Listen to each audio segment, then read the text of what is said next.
So, knowing that you worked at ONGC for nearly 4 decades, what made you move from the engineering aspect to the coaching aspect? As far as this movement from operations to coaching is concerned, in fact, ONGC itself made me an accredited coach through a coaching course. So, when I was undergoing that coaching course, I realized that even when I was at the inducted level in ONGC, I was practicing coaching without really understanding what coaching was. Hello, everybody. Welcome back to another episode of the Ambition Circuit. Today, I'm joined by my guest, Mr. Amit Kumar. First of all, I would like to thank you for your time and for being here, and I'm going to hand it over to you to give our listeners a brief overview about yourself. Thank you, Vedansh. I'm a chemical engineer with diploma in management, and later in the life, I also got myself ICF credential for coaching. Nice. And I heard that you've been working, or that you worked with ONGC for basically your whole career, right? Yes. Nice. So, knowing that you worked at ONGC for, nearly 4 decades, you've handled a lot of different roles, both onshore and offshore. Mm-hmm. And what made you move from the engineering aspect to the coaching aspect? I'll just tell you about my role in onshore and offshore. See, I found it really interesting to work. As you know, while pursuing my engineering degree, I had opted for petroleum as my special subject. So naturally, I was very inclined towards petroleum engineering, both onshore and offshore, and also the downstream. So obviously, my choice would have been in petroleum sector only, and I got myself appointed in ONGC, and this was really very good, because whatever roles did I perform, it was all with my full involvement and dedication. Nice. And as far as this movement from operations to coaching is concerned, in fact, ONGC itself made me an accredited coach through a coaching course. Wow. So, when I was undergoing that coaching course, I realized that even when I was at the inducted level in ONGC, I was practicing coaching without really understanding what coaching was. So naturally, it was interesting for me and very, I would say that natural choice, because I already had it in my nature. So, what is that nature? What does it take from someone to be a coach? Because I assume not anyone can just become a coach. True. Basically, what happens is when you are coaching people, you need to understand what the person sitting across you wants. And what happens is the wants may be there, many wants may be there, but it is not very well defined and it may be vague. So the purpose of coaching is to let that person realize what are their goals very specifically and how to go about it, how to achieve it. Nice. So, since we're talking about achieving goals and success, how did you help your team achieve success and reach their goals throughout all of the big changes in the energy sector that you saw throughout your career?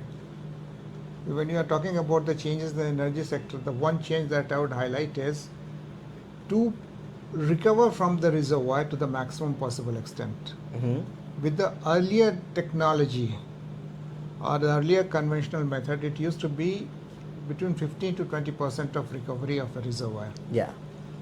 Later on, with advancement in technology, the recovery factor has been increased, and it has been now planned to go beyond 60%.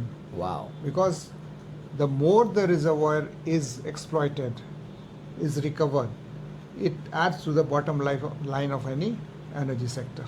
Yeah. Which means we're using the technology to put more back into the economy, more energy back into the economy. Very true. But then what effect does that have on the environment itself? Because if you're putting more energy out, you must be, doing more things to harness that energy. Yes. And as you know, that energy sector is traditionally believed to be very polluting sector. Yeah.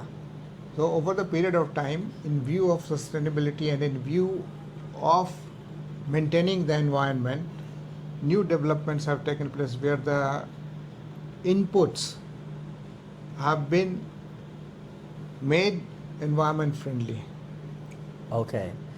So there's new technology on both ends. Technology to increase recovery from reservoir and technology to, make the inputs that are going in more environmentally friendly. Very true, very true. Nice. So, since you started coaching in 2010, about 15 years ago, what's one story that, still remains in your head, still remains in your heart to this day?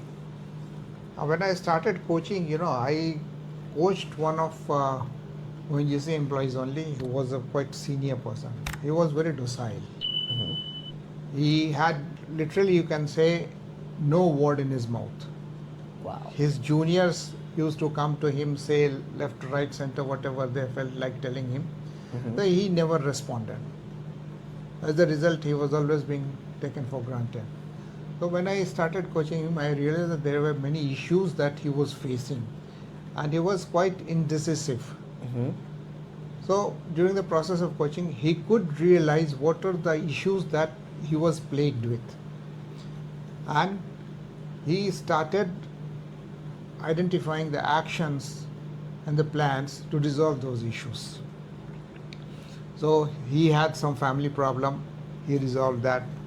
He also had not married despite his advancing age, so he also married after the coaching. So this Nice. is a very big success story, and in fact Yeah. I would say that this was my first coaching assignment, so naturally it is very close to my heart. Wow, and it should be, it sounds like you've turned this man's life around for the better, so salute to you for that. Oh, thank you.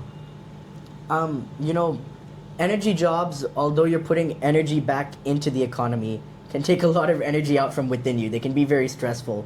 So, how did you help your team avoid that stress? What would you tell them? Now, first of all, appreciate and very well said about that producing energy. You need to burn your own energy. Yeah. Yes. And what you said this way is itself an indication that energy sector is very stressful. Yeah. So as far as managing the stress is concerned, what I did was to keep very cool mind, being focused on the job, try to understand what that process is, what that operations is, and try to implement it from the very basics. Yeah. And also understand this. So this will make the employees in the energy sector really understand the importance or the basic of that process or operations. And I would also say that a schedule has to be maintained as to what job is to be done at what particular time. And this has to be reviewed after, say, every day, so that if the next day we are able to overcome the difficulty that we faced yesterday and Previous day. improve our performance further. Nice. This way we can always prevent burnout and leave time for ourselves, and this will also result in better performance. I like that, having a plan, having a schedule, because when you have a to-do list with sub-bullets of steps on how to do each little thing, your team knows what to expect. So there's no curveballs, there's no Yorkers coming at them. They know which way the ball is going to come, they know how they have to hit it. No, here I'd just like to add here that there is one adage, and that says expect the unexpected. So it means one has to be prepared for something that may not be expected in the normal circumstances. Yeah. But the mind should be so conditioned that even if there is something unexpected, it should be able to be dealt with properly. Nice. So, ONGC gave you a lot of opportunities in terms of promotions within the company to getting your ICF credential, but young people want that same kind of career growth faster than you got it. You got yours over the span of almost 4 decades.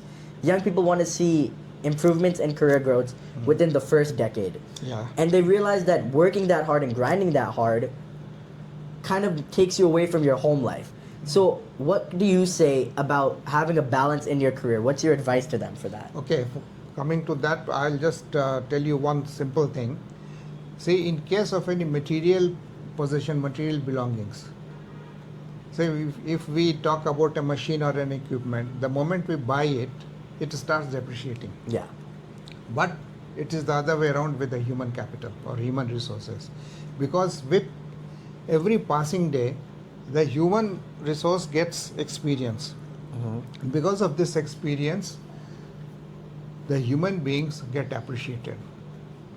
So, going up in the ladder or in the career path, it is necessary that people gain the experience, because only by gaining the experience people can motivate themselves and align themselves not only with the organization's vision but also how to achieve that through their own effort. Their own vision. Nice. So this is very important that the employees align themselves with the organization's vision and perform accordingly. See, getting elevation in a decade as against, let's say, 3 decades or 4 decades may not be always feasible. Yeah. It will happen only in extraordinary circumstances, but otherwise, for career growth, one has to keep performing. So that is the only thing that I would like to tell the young people. So you're saying it's a game of time. It can never truly come fast. You have to invest in yourself before companies and people will invest in you.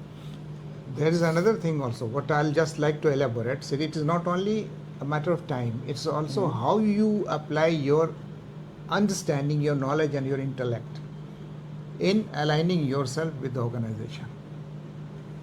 Nice. So, new technologies are being made and the focus on sustainability is increasing. What skills should young professionals learn that are going into the energy sector now to keep up with these changes?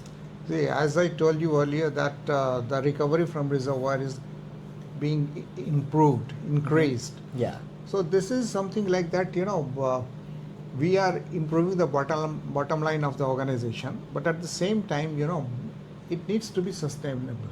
Yeah. Because if we do something, we drain the reservoir very fast, what happens is there would not be any sustainability. Yeah. And sustainability not only means taking care of the reservoir, it also means taking care of the environment.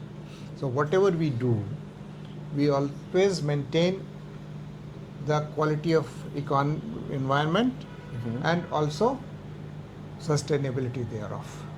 So these are the skills that how to be sustainable and how to properly take care of the environment is the need of the hour. Nice. So, looking back, what do you want to be remembered for, or what do you feel that you're most remembered for in your entire career as a coach and at ONGC? As far as my career is concerned in ONGC, see, I have been performing to my satisfaction, and in fact, I have been performing to the satisfaction of even my seniors.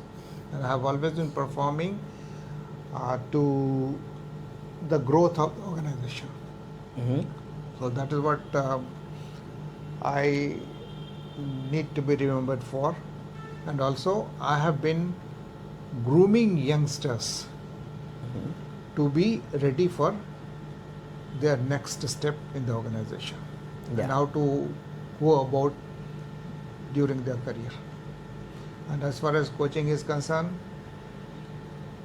I believe in transforming people and spreading positivity.